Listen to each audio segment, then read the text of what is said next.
ماجبین ماں بارا، ماجبین ماں بارا، نازیا صدف زارا، دل میں نازنینوں کا ایک جہان رکھتا ہوں، عمر مت میری دیکھیں دل جوان رکھتا ہوں، کوئی شمع بھی آئے میرا دل جو چمکائے۔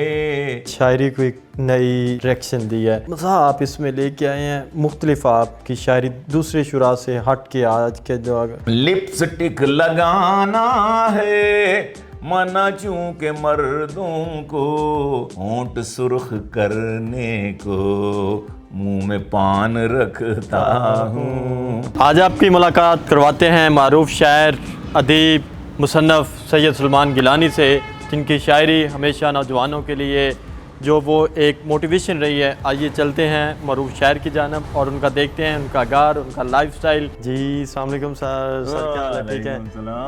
تھوڑی سی بات ہو سکتی؟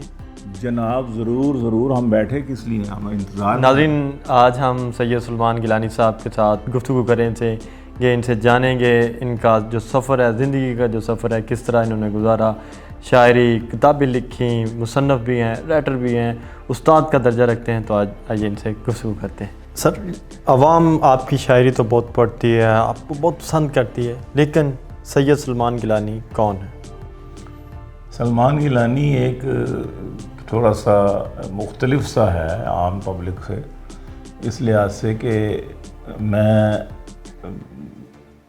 کیا کہتے ہیں، نعت سے، غزل سے شروع ہوا، نعت سے کی طرف آیا، نعت سے پھر میں مزاح کی طرف آیا، انقلابی اور معاشرتی اصلاح کے لیے بھی کلام لکھا، پھر اس سے ہوتا ہوتا آخر میں پھر میں کالم نگاری پہ آیا، اور آج کل میں سارا کچھ ساتھ ساتھ لے کے چلتا ہوں۔ البتہ مشکل تو ہے، اگرچہ مشکل ہے، لیکن بہرحال چل رہا ہے۔ سلمان گیلانی ایک ڈپارٹمنٹل سٹور ہے، ٹھیک ہے، اس میں آپ کو ہر قسم کی جو ہے نا ورائٹی شاعری کی وہ ملے گی، پلس یہ کہ ترنم بھی ہے، بالکل، اور پھر پرفارمنگ آرٹ بھی ہے الحمدللہ۔ یہ ساری چیزیں جو ہیں جی اللہ تعالیٰ کی طرف سے، اپنا کوئی کمال نہیں ہے۔ شاعری کب شروع کی؟ یہ سوال اکثر دوست پوچھتے ہیں کہ کب شروع کی۔ اگر یہ شاعر ہوتا ہے نا جی، وہ بچپن سے شروع کر دیتا ہے، ٹھیک ہے، جو شاعر نہیں ہوتا وہ کبھی بھی شروع نہیں کر سکتا۔ شاعری ہمیشہ شاعر ہمیشہ جماندرو پیدا ہوتا ہے، ٹھیک ہے، تو البتہ اس کے اندر جو نکھار ہے شاعری میں، اور اس کی جو فنی پختگی ہے اور جو اس کی باریکیاں ہیں، وہ سیکھنے میں وقت لگتا ہے۔ لیکن یہ کہنا چاہیے کہ سب سے پہلے شروع کب کی تھی، وہ بندے کو یاد بھی نہیں ہوتا کہ کب شروع کی۔ بچپن اس کا جواب یہی ہوتا ہے کہ بچپن سے شروع۔ بچپن کیسا؟ ظاہر ہے وہ بچپنی شاعری ہوتی ہے، گاڑی جاتی ہے، گاڑی جاتی ہے، گاڑی جاتی ہے، گاڑی جاتی ہے، یعنی قافیہ بندی کا جو ہے نا ملانا، قافیوں کو ملانا، ردیف کے ساتھ ربط کرنا ان کا، قافیوں کا، اور اس میں پھر ظاہر ہے بچگانہ خیال جب ہوتے ہیں تو بچگانہ باتیں آتی ہیں۔ والدین نے یہ نہ کہا کہ کس طرف چل پڑے ہو؟ کہا جاتا ہے کہ شاعر جو ہوتے ہیں بڑے غریب اور اس پیشے میں پیسہ نہیں ہے، تو آپ کہیں ڈاکٹر انجینئرز بنیں، کوئی بینکر بن جائیں، آپ کہاں یہ اس کام میں پڑ گئے؟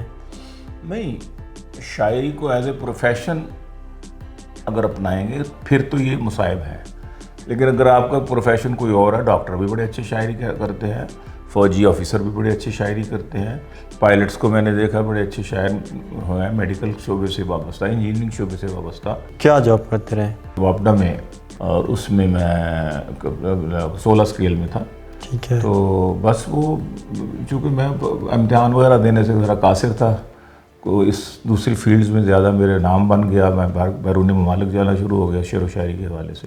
کہیں واپڈا کے اوپر کوئی نظر نہ لکھ دی ہو تو انہوں نے کہا ہوگا کہ آ جائیں، ادھر ہی آ جائیں؟ واپڈا میں جب تھے تو واپڈا میں جب نہیں تھے، میں کسی اور پرائیویٹ محکمے میں تھا، تو میں واپڈا ہی کے فنکشن سے، یعنی وہی وجہ بنا میری اس کی ملازمت کی، جاب کا جو ہے نا میرا معاملہ بھی اسی طرح ہوا کہ ایک سیرت کانفرنس میں واپڈا ٹاؤن کی جو ہے نا کالونی، واپڈا کالونی، مال روڈ پہ، وہاں ایک سیرت کانفرنس تھی، تو وہاں پر ممبر پاور وابڈا تھے اکرم خان اس وقت ان دنوں میں.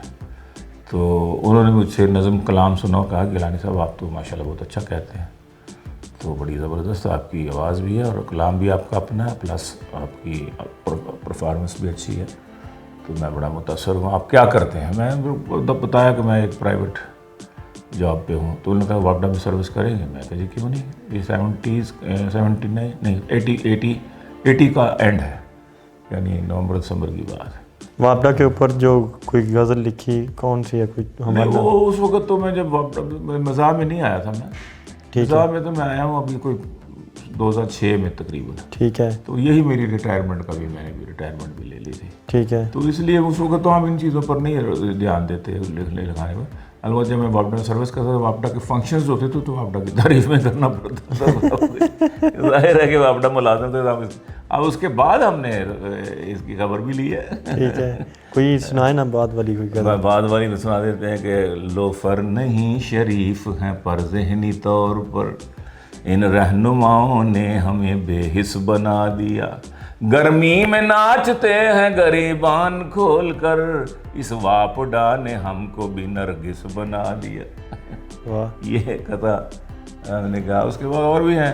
بھولا نہیں ہوں آج بھی وہ ریل کا سفر, بیٹھا تھا جس میں رات کے میں آخری پہر, گاڑی میں میرے سامنے والی نشست پر بیٹھی تھی ایک حسینہ جھکائے ہوئے نظر, گزری جو تھوڑی دیر تو محسوس یہ ہوا ہنستی ہے بار بار مجھے دیکھ دیکھ کر, میں جی ہی جی میں خوش تھا کہ ایک حسن کی پری لاہور تا کراچی بنی میری ہم سفر, اب جی میں تھا کہ مجھ سے ہو یہ ہم کلام بھی, اب جی میں تھا کہ مجھ سے ہو یہ ہم کلام بھی, کچھ میرا حال جانے تو کچھ اپنی دے خبر, آخر وہ چپ نہ رہ سکی بولی کہ بھائی جی, آخر وہ چپ نہ رہ سکی بولی کہ بھائی جی, شلوار نیرے وچ تساں پٹھی ہے پائی جی. یعنی دور پھٹے منہ لوڈ شیڈنگ دا. تو اسی طرح کے برائڈ کی تھریڈنگ ہو رہی ہے, برائڈ کی تھریڈنگ ہو رہی ہے, میری آج اس سے ویڈنگ ہو رہی ہے, اندھیرے میں بدل جائے نہ دلہن بہت ہی لوڈ شیڈنگ ہو رہی ہے. واہ سر کیا کمال. کیا کبھی دوستوں نے شکوہ تو کیا ہوگا کہ آپ ہمارے خلاف اتنا مزاح لکھتے ہیں, ہم گھر جاتے ہیں تو ہمیں گھر سے بھی اس طرح کی باتیں ہوتی ہیں؟ نہیں, سب کو معلوم ہے مزاح, طنز و مزاح جی ایک ایسا میدان ہے کہ اس میں آپ سامنے بٹھا کے اس کی مٹی پلید کر دیں. جی. الفاظ البتہ ایسے نہ ہوں جس سے کہ اس کی ذاتی کو اس کا معاملہ ہو, تو آپ ان کو جو مرضی کہتے ہیں. میں بڑے بڑے وزیروں کے سامنے, بلکہ وزیر اعظم کے سامنے بھی, پریزیڈنٹ پاکستان کے سامنے بھی ہم پڑھتے ہیں تو وہ انجوائے کرتے ہیں, خوش ہوتے ہیں. اچھا سر, کہا جاتا ہے کہ جو شاعر ہوتے ہیں یہ بہت غریب ہوتے ہیں, اکثر ان کو عشق میں دھوکہ جس کو ملتا ہے وہی شاعر بنتا ہے, اس میں کتنی صداقت ہے؟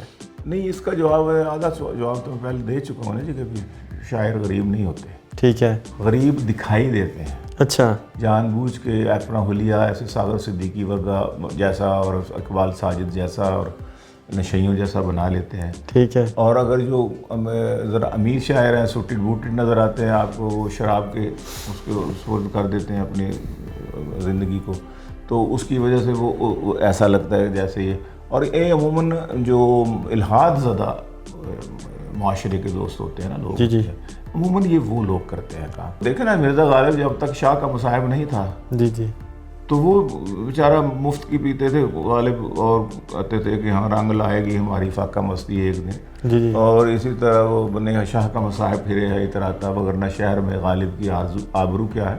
تو اسی طریقے سے جو شاعر, مطلب نواب مرزا داغ جو تھا وہ نواب تھا اپنی ریاست کا, تو وہ تو نہیں بھوکا مرتا تھا.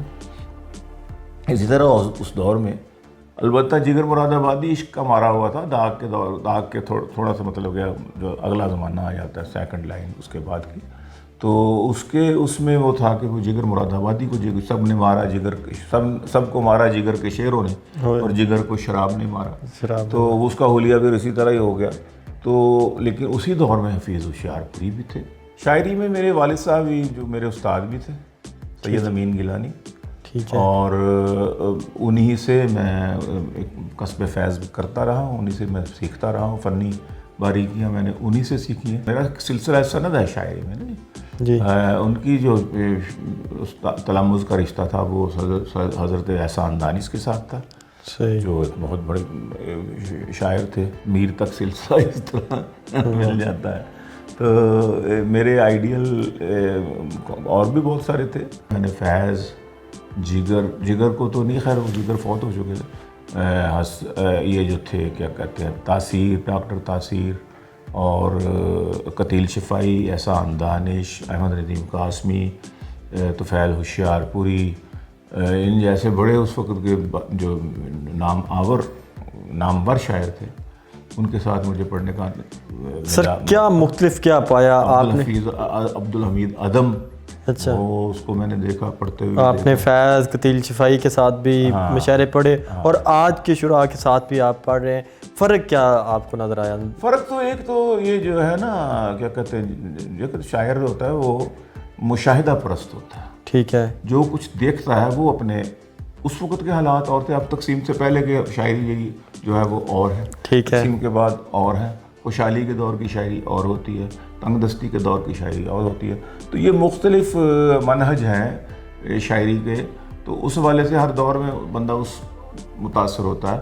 آپ نے جس دور میں یہ شروع کیا وہ دور تھا جالب کا، منیر نیازی کا، فیض کا، اس کے بعد احمد فراز کا. ان لوگوں نے کچھ جو کی شاعری قید و بند کی صلاحیتیں بھی انہوں نے صوبتیں بھی برداشت کی. تو ڈر نہیں لگا کہ یار یہ تو ایسا شعبہ ہے جب آپ کچھ بولیں گے، کچھ لکھیں گے؟ تو آپ نے جو کہنا ہے نا اس پر گرفت ہے نا جی. اگر آپ کیموفلیج کر کے پڑھتے ہیں، آپ انقلابی ہی شاعری کرتے ہیں، لیکن وہ ایک علامتی ہوتی ہے. ٹھیک ہے، صرف علامت کے طور پر آپ اس کو ڈائریکٹ نہیں. صدر ایوب خان کو آپ پکار رہے، جنرل مشرف کو آپ ڈائریکٹ نام لے کر نہیں کر رہے. تو ایک کلامات ہیں، وہ تو ہر دور میں پھر تو سب نے کہا ہے. میرے والد صاحب نے ضیاء الحق کے دور میں، اس سے پہلے بھی جاتے رہے جلوں میں، لیکن ضیاء الحق کے دور میں انہوں نے ملتان میں ایک جلسے میں نظم پڑھ دی تھی. تو اسی پر وہ دھرے گئے 6 مہینے. پھر وہ نہ ویل، نہ دلیل، نہ وکیل، کچھ بھی نہیں تھا. تو یہ 81 کی بات ہے. تو اسی طرح میں ذرا، چونکہ میری سروس وغیرہ کا بھی معاملہ تھا، میں ذرا تھوڑا بچ بھی رہا تھا کہ گھر سے ایک ہی انقلابی کافی ہے. وہ بھگت رہا ہے، وہ نہ کوئی کاروبار کرنے دیتے تھے. ہر دور میں کوئی نہ جو کاروبار کرنا وہ بھی سب کر لینا. کبھی ڈپو لیا، وہ اس کا لائسنس کینسل کر دیا. کبھی کوئی دکان لی، اس کے پیچھے وہ کروا دیا، پولیس لگوا دی. تو اس طریقے سے ہمارا تو بچپن اور نوجوانی اسی کشمکش میں گزری. جس سیاستدان حکمران کے جو سامنے آپ نے کوئی شاعر کا ہے جب کوئی مشاعرہ پڑھا؟ میرا خیال ہے کہ تقریباً مشرف کے سامنے میں نے نہیں پڑھا. ٹھیک ہے، ضیاء الحق کے سامنے پڑھا.